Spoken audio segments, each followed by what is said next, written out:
This is Micah Buckley reporting at the 2010 Sunscreen Film Festival.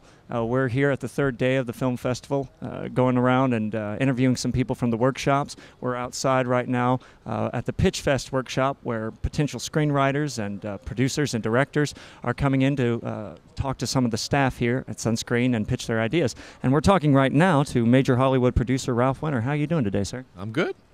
You've been involved in some major producing projects, from the X-Men series to Star Trek and many others. What are you looking for in an idea when someone comes to you to pitch it? Well, I'm looking for big ideas. I'm looking for stories that are compelling, inspiring, heroes. And all of today's ideas were pretty fun. Yeah. I think everybody's working hard and got, surprisingly good handle on some of these ideas. And, yeah, they're all promising. They, they need financing. They need a deft, a skillful hand to make these things. But there's a lot of them that sound very promising.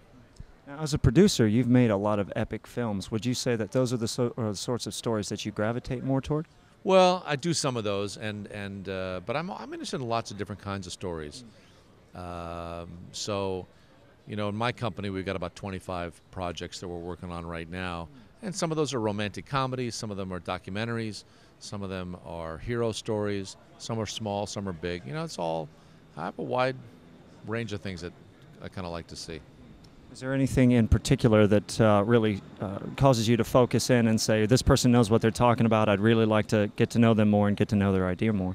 Well, I think if they're passionate about the idea and it comes across, they've got a clear idea of what they want to do. And then I think also if it's an idea that seems like it could be commercial. So there are no bad stories. There are a lot of good stories, but there's stories that are worth paying $10 or $15 to go see. That's kind of what separates them, at least in terms of a theatrical movie. So, there's also in the current climate and marketplace, there's a lot of different opportunities to tell stories. So from webisodes to documentaries to industrial videos to television shows, cable is exploding right now. There's lots of opportunities to tell stories. So not everything needs to be a blockbuster movie in a theater. So that shouldn't discourage people. I just think there's lots of new opportunities in the marketplace to tell stories. Now, as a very successful Hollywood film producer, what advice would you give to potential producers and directors and screenwriters? Is there any motto or philosophy that you've lived by that has helped you to succeed? Well, it's the story. You got to find a good story. That's what it's all about. It doesn't matter if it's shot in black and white or 3D. It doesn't matter. You got to have a story that's compelling and gets an audience to go see it.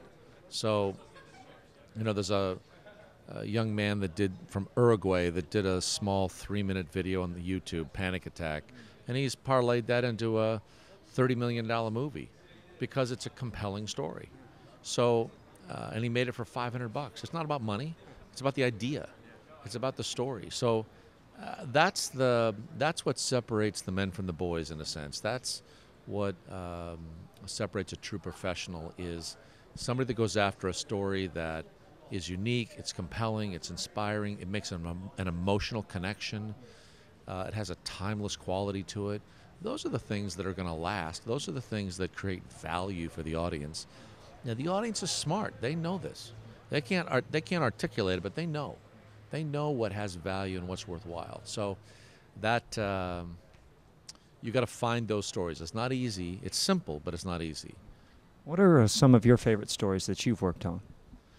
I like the X-Men movies that we've made because they've got deep thematic layers to them about, where do I fit in? What is my value? What am I worth?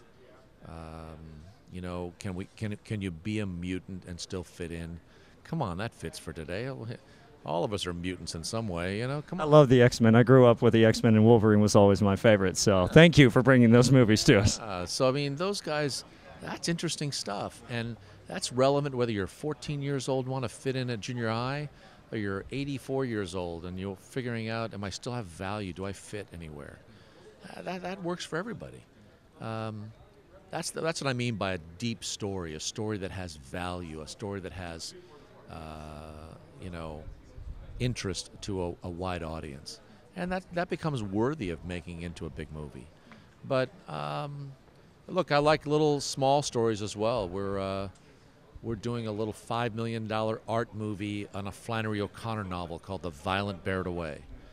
She only wrote 2 novels in her life, and one of them was made into a movie by John Huston in the 70s. So it's an art film, it's dark, it's gothic horror in the South, but it's interesting. And I want to make that, but that's only a little $5 million movie. So I'm interested in lots of different kinds of things, and you got to have fun. Yeah, absolutely. Well, we hope you have fun for the rest of the festival. Thank you so much for talking to us. We appreciate you.